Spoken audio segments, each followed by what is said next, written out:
से आपका आभार प्रकट करता हूँ।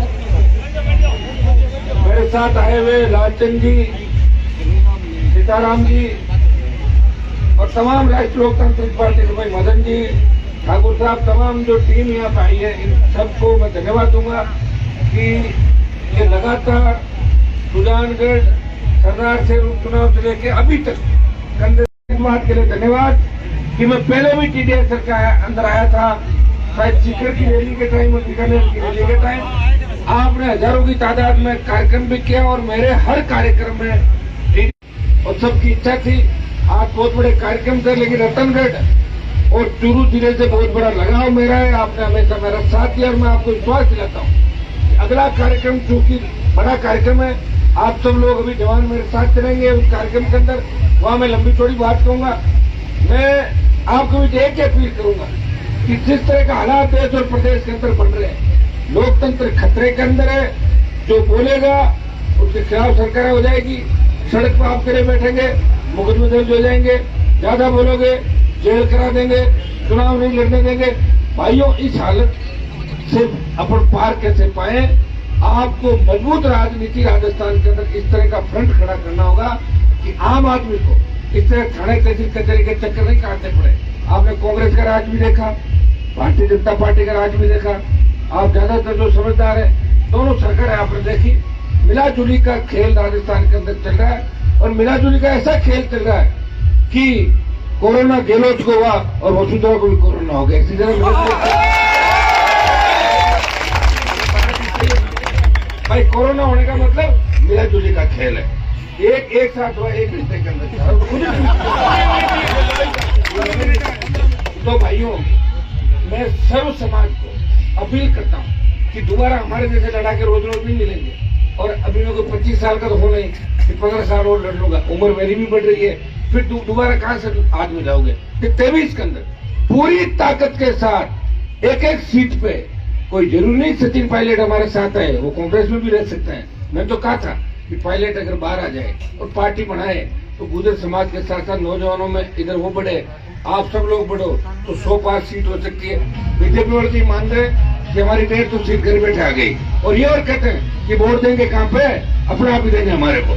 जो दादागिरी भारतीय जनता पार्टी की चल रही है, कर्जा किसान तकलीफ में और सेना को ठेके पे दे दिया।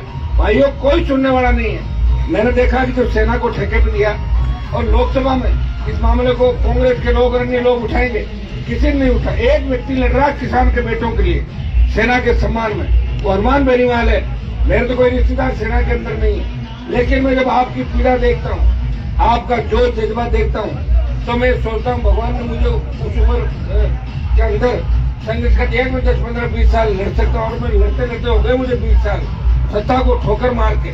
गहलोत, वसुंधरा, मोदी की सत्ता को ठोकर मार के सड़कों पे रात और दिन आपके बीच अगर जूझ रहा है, जो गांव गांव ढाणी ढाणी जाके किसान के बेटों को, किसानों को, दलितों को संगठित करके आह्वान करता है कि सत्ता पे कब्जा करो। एक बार अगर सत्ता पे कब्जा हो गया तो आप कुछ चिंता करने की आवश्यकता नहीं। 50 साल का जो हिसाब किताब है, एक बार की चिंता करती है। इतना विश्वास मैं आपको दिलाता हूँ, आप सब मजबूत रहें। रतनगढ़ का विधायक कैसे बने, इस बात की चिंता करें। चिंता ये नहीं करें कि विधायक की जाति का है। आपको अगर आरपी को मजबूत करना है तो हनुमान बेनीवाल के संघर्ष को आपको देखना है। अगर विधायक आप अपनी जाति का भी बना लोगे तो विधायक बाद में नहीं मिलेगा तो आप खुद ही कह दोगे क्या करें विधायक से, सीएम नहीं मान रहा है। विधायक है ना हमारे समाज के 40, 15-20 महीने बनाए थे एक्स्ट्रा पिछली बार, 15-20 साल से क्या कर लिया बताओ मुझे? कोई गहलोत के चप्पल उठा रहा है, कोई दूसरे गुट में जा रहा है, कोई कहीं गीत किसी के गा रहा है। भाइयों, समझ जाओगे ठीक रहेगा। देखो, मुझे तो बाद में 23 के बाद लोग ये भी नहीं कहेंगे कि ये तो बेचारा लड़ रहा था राजस्थान को जगाने के लिए, राजस्थान के लोग इसके साथ नहीं आए। मेरे को मैं तो दिल्ली के अंदर मेरा जीत करता रहता हूँ और दिल्ली में एक ही बात चलती है कि राजस्थान में 2 ही पार्टी है, कांग्रेस बीजेपी, तीसरी पार्टी कोई भविष्य नहीं। मैंने प्रयास किया और ये शोभा किया आप लोगों को मिला कि पहली बार राष्ट्रीय लोकतांत्रिक पार्टी को राज्य पार्टी की मान्यता मिली और एक किसान के बेटे की जो पार्टी, आप नौजवानों के संघर्ष और जुनून जोश से बड़ी पार्टी, जिसका रिमोट कंट्रोल आपके हाथ में। आपको टिकट मांगने के लिए दिल्ली जयपुर नहीं जाना पड़ा। लालचंद जी को जब टिकट दिया तो इनको मुझे टेलीफोन पे गाड़ी में दे दिया था टिकट के, भेजा था क्या आपको जयपुर या दिल्ली?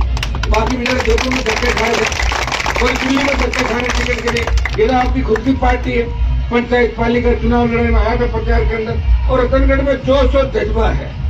अब चूरू करवट ले रहा राजनीतिक रूप से, यहाँ के किसान सत्ता पर कब्जा चाहते हैं, वो ऐसे विधायक चाहते हैं जो हनुमान बेनीवाल की तरह लड़े। वो तो जब ही लड़ सकते हैं जब मेरी पार्टी से बनेंगे, कांग्रेस बीजेपी से नहीं लड़ सकते, क्योंकि फौज का कप्तान ही कमजोर हो, वो फौज नहीं लड़ सकती। कप्तान तो आरएलपी का ही मजबूत है, और मेरे साथ जो खड़ा होगा मजबूत अपने आप हो जाएगा, होना ही पड़ेगा उसको मजबूत। और मेरे 3 विधायक आप देख रहे हो कि हर मामले को विधानसभा में तीनों विधायक बीजेपी से पहले उठाते हैं, हर मामले को प्रयास करे। तीनों विधायक, राजस्थान बहुत बड़ा भाई हो, पहली बार किसी ने प्रयास किया कि पार्टी बना के किसानों को, दलितों को, 36 कौम को सत्ता पे लेके जाएंगे।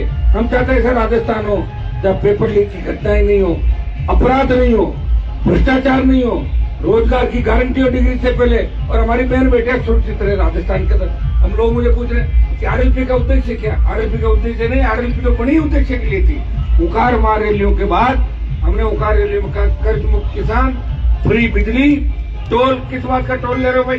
पेट्रोल डीजल पे सेस, रजिस्ट्रेशन डीटी ऑफिस के अंदर, और तीसरा हमें टोल देना पड़ रहा है। टोल मुक्त राजस्थान, मजबूत लोकायुक्त और जवानों को रोजगार, इन 5-6 प्रमुख बातों पर राष्ट्रीय लोकतांत्रिक पार्टी ने हुंकार रैलियों के बाद गठन हुआ पार्टी का, और गठन होने के बाद चुनाव लड़े, तमाम उपचुनाव लड़े, पंचायत पालिका के अंदर लड़े।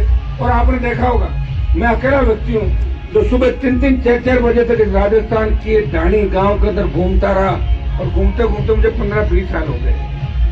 आपको आह्वान करता हूँ इस बार पूरी ताकत के साथ, कोई भाई अभी अगर कांग्रेस में बैठा अपना काम निकाल रहा है तो निकाले 2-3 महीना में, कोई दिक्कत नहीं। हमें तो जरूरत पड़ेगी आपकी चुनाव तो दूसरे कांग्रेस बीजेपी ने आपको धोखा दिया, उनको धोखा देके राष्ट्रीय लोकतांत्रिक पार्टी की तरफ बढ़े। सरदार शहर के उपचुनाव ने पूरे देश में बीजेपी को परेशान कर दिया कि सरदार शहर में क्या हो गया। और भाइयों मैं तो ये कहना चाहता हूँ, अगर सिकरों वाली घटना नहीं होती तो इनके वोट 60,000 पहुंच जाते। 2 दिन मुझे बाहर रहना पड़ा, 12-13,000 वोट घट गया। और 1000 वोट तो अगर मैं आपको रतनगढ़ के पास जागरण में कौन से गाँव में, अगर उसमें आ जाता तो भी 1000 ज्यादा मिल जाते। मैं लेट हो गया था, नाराज हो गया थोड़े बहुत, साहब आए नहीं जागरण में, नाराज नहीं। अब आप मेरे से नाराज मत हो, कोशिश प्रयास पूरा करूंगा। जवानों को साथ रखना बड़ा टेढ़ा काम है, इनको साथ रखकर एक दिशा देने। लोग तो ये भी कहते हैं कि हनुमान जी तो जवानों को गलत दिशा में ले जा रहे हैं। मुझे एक उदाहरण बता दो राजस्थान के अंदर कि हनुमान बेनीवाल ने किसी जवान को ये कहा कि जाके ये घटना कर दो या वो कर दो। बाकी नेता काम क्या कर रहे हैं? आपको देखा नहीं देता हूँ, जमीन पर कब्जे, टोल के ठेके, डोडा पोत के ठेके, शराब के ठेके, भू माफिया, इनकी जांच कौन करेगा भाई? कोई नहीं कराएगा। ये मिलाजुली का खेल है। और जांच कराने के लिए अब पायलट को तब याद आई वसुंधरा गहलोत के घट, मैं तो 2009 से ही बात कर रहा हूँ, के तो बाहर निकला था ये भ्रष्टाचार की देवी है, गहलोत जिसे मिला हुआ है, और ये बातें चली सारी। अब गहलोत अपने बच्चे को पॉलिटिक्स में स्थापित करना चाहता है, उसको कोई चिंता नहीं राजस्थान की। वो तो ये कहते हैं भाड़ में जाए, मुझे मेरे बेटे को नेता बनना, मैं भी 75 का हो गया गहलोत। तो भाई ये स्थिति है, तो इसमें अपने को आपको सोचना है। यही हमारे पास इलाके हैं, हमारे पास पूर्वी राजस्थान के अंदर बड़ी ताकत नहीं है, तभी हम चाहते हैं कि गुजर महीनों में मजबूत नेता हमारे साथ मिले।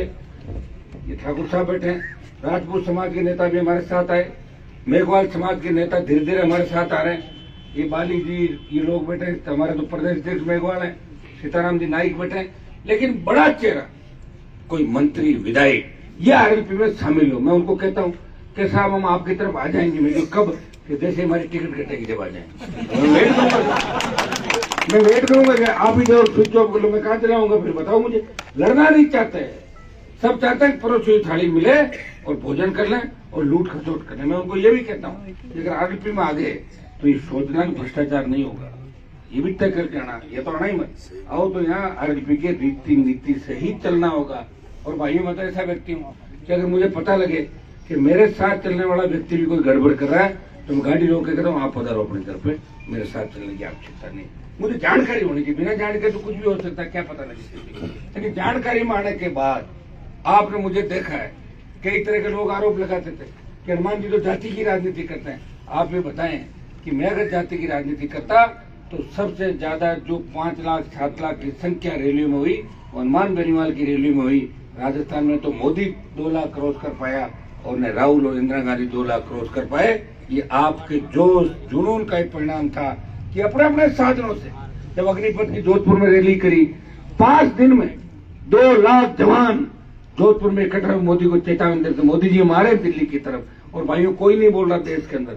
मैं आपको विश्वास दिलाता हूँ, हनुमान बेनीवाल जो कहता है वो करता है। नतीजा कुछ भी हो, लेकिन आपकी बात को खराब नहीं होने देंगे, आपको चुकड़ने देंगे। टूट सकता हूं, लेकिन जो बात कहता हूं उससे दोबारा कहीं नहीं जाऊंगा। मैंने ये भी कहा कि तमाम उन पार्टियों से जो कांग्रेस और बीजेपी के खिलाफ है, हमने गठबंधन की बात भी करी। मैं बहुजन समाज पार्टी से पिछली बार बहुत प्रयास किया 18 के अंदर कि बीएसपी से गठबंधन हो जाता तो हमारी 20 से 40 सीट आ जाती। और जो 2 नेता मेरे साथ राजस्थान में घूम रहे थे उस समय, दोनों चले गए इन वक्त पे। फिर भी अकेला लड़ता रहा, आज भी अकेला ही लड़ रहा हूँ। कोटपुतली तक गहलोत से लड़ रहा हूँ और कोटपुतली शुरू होती मोदी से लड़ाई शुरू हो जाती है। तो दिल्ली रोड पर आप देखिए, एक व्यक्ति लड़ाई भी लड़ रहा है, काम भी कर रहा है, प्रयास भी कर रहा है। आप मुझे ताकत दें, बार बार लड़ा के नहीं मिलते। आप मुझे वहां से बुला के यहाँ लाते हो तो कुछ न कुछ आपके मन में प्रेम है। आप देखिए, घर पे भी रहता हूँ, आते हैं आपके चोरू सुजानगढ़ वाले, सुबह से लेकर रात की 2, 3, 4 बजे तक। ये भगवान की कृपा है। मुझे भगवान ने आपके लिए भेजा है, हनुमान जी जाओ और लोगों की सेवा करो। आप छोटा मोटा राज तो कभी कहीं कर लेता है।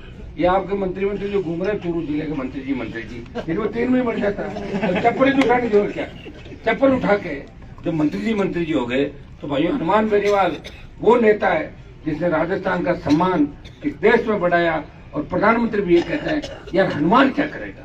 दूसरों का नाम ही लेते, तो बीजेपी के पूरे एमपी को नहीं जानता प्रधानमंत्री कौन से कौन एमपी कहाँ है, तो पता है मुझे सारा। लेकिन मैं आपको भरोसा दिलाता हूं कि हमें लोकतंत्र में देखिए, या तो जनता की ताकत और सरकार को झुका दें और या फिर खुद की कलम हो कि अपने लोगों का भला कर दें। अब आप ही बताएं कि मैं अगर सत्ता में आता हूं, मेरी पार्टी सत्ता में आती है तो मैं मेरे परिवार का भला करूंगा नहीं। अगर मुझे मेरे परिवार का भला करना होता तो 2003 में ही मंत्री बन जाता। फिर क्यों वसुंधरा लड़ता, 3, 8, 13, 18, 19 में इधर उधर करके 4-5 बार मिनिस्टर रह जाता, पार्टी बदलता रहता। लोग धंधा यही कर रहे हैं। लोग क्या करते हैं, इधर टिकट कटे, उधर कई तो 8 महीने पहले ही तैयार हो गए। अभी देख रहा हूँ दिल्ली में बीजेपी के नेताओं के चक्कर काट रहे हैं, कई हमारे धनखड़ साहब के चक्कर काट रहे हैं। उनको पता नहीं धनखड़ साहब के टिकट मिलेगा नहीं मिले, वो धनखड़ साहब दिला देंगे। कहाँ से दिला देंगे, वो तो कोई खुद की 1-8 टिकट जरूर झुंझुनू में कोई माथा फोड़ी करके और लास्ट में आदमी की जब घर की बात है 1-8 टिकट ले सकता है। अच्छा, टिकटों के पीछे जो भागते हैं ना, वो आपकी सेवा कभी नहीं कर पाएंगे। एक जमाना था जब भारतीय जनता पार्टी की 50,000 की रैली में हमें बोलने का मौका नहीं दिया जाता था। प्रदेश कार्यकारिणी का मेंबर बीजेपी ने मुझे कभी नहीं बनाया। और मेरे पिताजी उस समय जाट राजनीति बीजेपी में आए जब लोग बीजेपी का झंडा नहीं उठाते थे। हमने वो संघर्ष देखा, वो दिन देखे। और एक जमाना अब आ गया कि मेरी 5-5 लाख की रैलियों में तमाम नौजवानों को, चाहे उसकी कोई सी भी जाति हो, वो आधा घंटा भाषण देते हैं। और हेलीकॉप्टर से जब मैं उड़ाता हूँ, हेलीकॉप्टर उड़ाने में जोर बहुत आता क्योंकि उधार लेके काम पैसे की कमी भाई, हेलीकॉप्टर घुमाता ही रहता, मैं कौन मना कर रहा मुझे बताओ। लेकिन मेरी हेलीकॉप्टर में कौन बैठता बताओ, ओंकार बाली, सीताराम जी नायक, लालचंद जी, ऐसे लोग जो एक लोग कहते देखिए हेलीकॉप्टर में बैठे हम लोग। जब अपन ने उस गांव से, अपने वो गांव था ना सुजानगढ़ के पास बिकमसरा से, जब उन बाबा जी को और छोटे बच्चे को बिठाया तो बाबा जी तो मतलब भावुक हो गए कि आपने ताल दे नीचे ताल बच्चों के दादाजी वो ताल दे दी के ताल। तो मतलब एक बच्चों की जो भावनाएं होती है, कोई मैंने कोई राजनीति नहीं किया साहब, राजनीति थोड़ी कर रहा हूँ। तो उनकी वजह से हम हेलीकॉप्टर में बैठे हैं, जब उनकी वजह से बैठे तो वही बैठेंगे हेलीकॉप्टर में। कोई मेरे को एक्टर को तो बिठाना दे रहा, और कोई मेरे हेलीकॉप्टर में कोई ऐश्वर्या राय थोड़ी बैठेगी, यही बैठेगी। तो भाइयों आप चिंता नहीं करें, आप मजबूत रहें और आप मुझे भरोसा दिलाएं कि रतनगढ़ की सीट अगर आगे भी जीत गई तो 115-20 सीट जीतेगी। जीता दो क्या रतनगढ़? और जिताने के लिए बताओ क्या करना होगा, ज्यादा डीजे और मोटरसाइकिल यूं कराओ जब तो बोर्ड टूट जाएगा। सारे समाजों को साथ, हर गली मोहल्ले के अंदर जाना, वोट देना। अपने को राजस्थान बदलना है। राजस्थान में जो हमारी बहन बेटियों की इज्जत लूटी जा रही है, कौन राजस्थान का रखवाड़ा होगा? ये तो वापिस वही लोग आगे तो वही बात होगी वापिस। भाई आप देख लो ना हालात क्या बन रहे हैं राजस्थान के। आपने नहीं देखा कि जयपुर बम ब्लास्ट के अंदर बीजेपी का राज था, वसुंधरा मुख्यमंत्री थी, बम ब्लास्ट में कितने लोग गुजर गए और कमजोर चार्जशीट पेश करी बीजेपी के लोगों ने और कांग्रेस के राज में जाके बरी हो गए सारे के सारे। तो कौन जिम्मेदार होगा बताओ मुझे? उन परिवारों को क्या चिंता? अब बीजेपी राजनीति करिए कि हम फाइल कर रहे हैं, वो तो कर लो, कौन मना करा? तो तुम्हारे राज्य में चार्जशीट हुई थी, कर लेते उसी टाइम नौकी तेरा। कोई करने वाला नहीं है, सब बड़े नेता मिले हुए। मोदी जी कह रहे हैं अशोक जी मेरे मित्र हैं, तो देखा नहीं तुमने? और मानगढ़ धाम में अशोक गहलोत मोदी भूल गए कि कांग्रेस सीएम जाके उधर बातें करने लगे, गुजरात की पुरानी यादें राजस्थान की ताजा करने लगे। ये भी सीएम थे, वो भी सीएम थे। मोदी जी कह रहे हैं कि अगर अशोक गहलोत रह जाए ना तो मेरे भी फायदा है, हम आराम से जीत जाएंगे बीजेपी, लेकिन इनको तंग नहीं करना। अब आप बताइए कौन सा विपक्ष पक्ष है? ये तो हमारे जैसे लोग ही लड़ाई लेकर चले। क्या लड़ाई हमारी बताओ? मेरे कौन सा वसुंधरा से क्या झगड़ा? वसुंधरा का झगड़ा तो उसके पति से था, मेरे से नहीं झगड़ा। तो भाइयों मैं आपके लिए लड़ रहा हूँ, तो आप मुझे ताकत दें, रतनगढ़ का विधायक दें, सरदार शहर का विधायक दें, चूरू में भी कोशिश करें, चूरू का विधायक भी आरएलपी का बने, कोशिश करें आपका ये जो तारानगर बने, राजगढ़ बने, और क्यों नहीं बन सकते? हर क्रांति के अंदर नौजवान थे, अरे नौजवान अगर तय कर लेंगे, नौजवान तय कर लेंगे कि हर कम्युनिटी का नौजवान एक मोर्चा बनाए कि हम जवानों को इस नई ताकत के साथ क्रांति का आगाज राजस्थान में करना है, बीजेपी को हराना है, कांग्रेस को हराना है, हमारी खुद की जवानों की सत्ता राजस्थान को दिलानी है। हर क्रांति का हीरो नौजवान था, और आपका भाई अभी तो मैं ही नौजवान ही हूँ, लेकिन ज्यादा लड़ नहीं चल पाऊंगा। आप सोचो 15 साल 20 साल बाद आ जाए लड़ने के लिए, कोशिश प्रयास कर लेंगे। अभी जब घर जाके सोऊंगा ना 4 बजे की, उठने में जोर आएगा ना 4 बजे की। खाता क्यों? 3 फुलके खाता हूँ। लोग तो पूरे जीवन के अंदर क्या क्या खा पी के मौज मस्तियाँ करके और अब आए बोला हम सुधर के आ गए वापस। हमारा जीवन ऐसे ही चला गया। इस चीज का भी ध्यान रखें। एक व्यक्ति एक गाँव की स्कूल से उठ के विश्वविद्यालय का अध्यक्ष बनता है, वो एमएलए एमपी के आसपास चक्कर में सरकारों के आसपास घूमता और ठोकर मार के और आपकी सेवा वापिस आपके गांव में आ रहा है, आपको याद दिलाने के लिए कि वीर सालासर बालाजी की धरती है। उठो, अपनी ताकत को पहचानो। आपका भाई आपको अपनी ताकत याद दिलाने के लिए आया। ताकत और जोश में आप लोग को ये भी ध्यान रखना है कि किसी की भावना को ठेस नहीं लगे, किसी जाति को ऐसा भी नहीं लगे कि हम लोग उनको चिढ़ाने के लिए काम करें। उन सबको साथ लेके चलना। भाई साथ लेके चलोगे तो सरकार बन जाएगी आपकी, इससे बढ़िया मौका नहीं मिलेगा। मैं आपको बता दूं कि देश के तमाम राज्यों में 2/3 राज्यों में क्षेत्रीय पार्टियां राज कर रही है। कहीं तो कांग्रेस बीजेपी का पता नहीं, बीजेपी भी है कांग्रेस के। अभी तो नॉर्थ ईस्ट में कई जगह बीजेपी को जानते ही नहीं लोग। तो राजस्थान कोई कमजोर राज्य नहीं है, राजस्थान बहुत मजबूत है। हमारा इतिहास है, हमारे लोगों ने गाय की सेवा के लिए बलिदान दिए, लड़ाई लड़ी, लोक देवता थे। और टीडियासर गांव बहुत बड़ा इस इलाके का गांव है, और यहाँ पर रतनगढ़ में नया नहीं, हमेशा लातेर से लेके तमाम इलाकों में 5, 7, 10 साल से आ ही रहा हूँ। सरदार से सुजानगढ़ लड़ लिया, आप सब बीच में थे सारे। अब मुझे आप ये भरोसा देना है कि आने वाला समय हनुमान जी का होगा। पहले हमने पिछली बार आपको डिस्टर्ब नहीं किया रतनगढ़ में, आपकी इच्छा थी कि मैं आरएलपी को खड़ा नहीं करूं, टिकट दे भी दिया तो मैं डिस्टर्ब करने के लिए नहीं आया कभी सभा में। मुझे पता था बच्चों को अपने हिसाब से जाने दो, मेरी वजह से तो नाराज हो तो क्यों, मेरी कौन ही सरकार बन रही थी। तो भैया पिछली बार तो त्याग समर्पण में कई विधायक बन गए और पार्टी मेरी कमजोर रही, नहीं तो 25 लाख वोट लेता मैं राजस्थान के अंदर। मैं तो 9 लाख पे ले गया, और जो बढ़ गए वो कभी धन्यवाद नहीं दे रहे कि हनुमान जी आपने हमारी मदद की। बढ़ गए वो तो कह रहे हमारी ताकत से हम बढ़े। तो भाइयों इस बार आपको ताकत अपने भाई को देनी है, ऊर्जा देनी है, और मुझे ताकत जो मिलेगी वो आपके काम आएगी। मेरे परिवार और रिश्तेदारों में कोई नौकरी नहीं कर रहा। जितनी ताकत हनुमान बेनीवाल को मिलेगी वो राजस्थान को ठीक करने के अंदर काम आएगी। कानून व्यवस्था ठीक करेंगे, भ्रष्टाचार पर अंकुश लगाएंगे, और राजकोट जो गरीब आदमी थाने तहसील में जाए उसका सम्मान कैसे हो, ये व्यवस्था राजस्थान में ठीक करेंगे। हमारी जो लड़ाई है, नारा है, वो व्यवस्था परिवर्तन के पथ पे राजस्थान। हम इस व्यवस्था को बदल देंगे, इस व्यवस्था की वजह से हम तकलीफ के अंदर है। बहुत बहुत आपको धन्यवाद।